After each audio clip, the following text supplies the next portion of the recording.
bewilderment, I think, from Conservative MPs as people try to navigate this, frankly, constitutional crisis. The latest in the last few moments is there are some cabinet ministers, I'm being told, that are currently trying to unresign, get back into their posts, because it's so uncertain whether Boris Johnson continues for weeks or months, whether Dominic Raab or another caretaker comes along. What we also know is that there are people very close to Boris Johnson who are effectively trying to draw up a legacy for him. He wants to do tax cuts in however much long, in whatever form he can, in whatever time he has left. But the question, Sophie, is what happens next?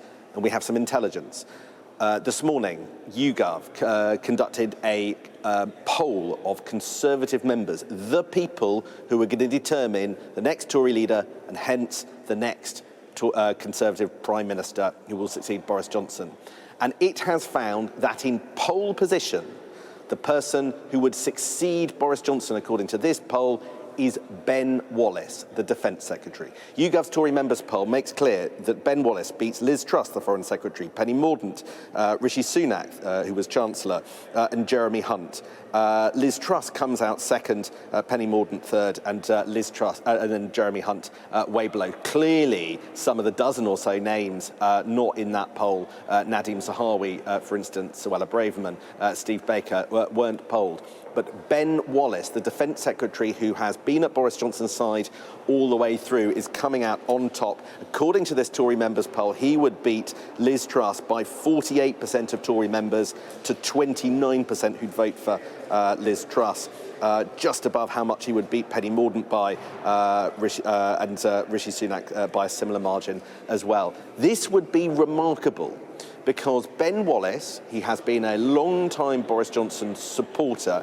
He's earned his spurs particularly not only through the withdrawal of Afghanistan, but more recently through his handling of the Ukraine crisis. He routinely comes out top of other membership surveys, particularly the one by Conservative Home. But here's the thing, Sophie.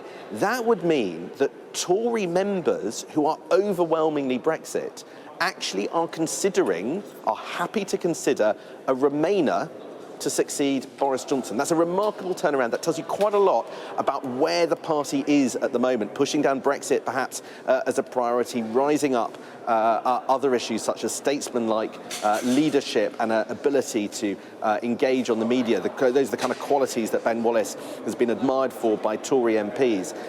And those are the kinds of reasons that the membership might be lining up behind Ben Wallace. We're in for a hell of a contest. It's quite possible that MPs will have to whittle down the field from the dozen or so people likely to stand down to the last two candidates, possibly even before the summer recess in less than 3 weeks.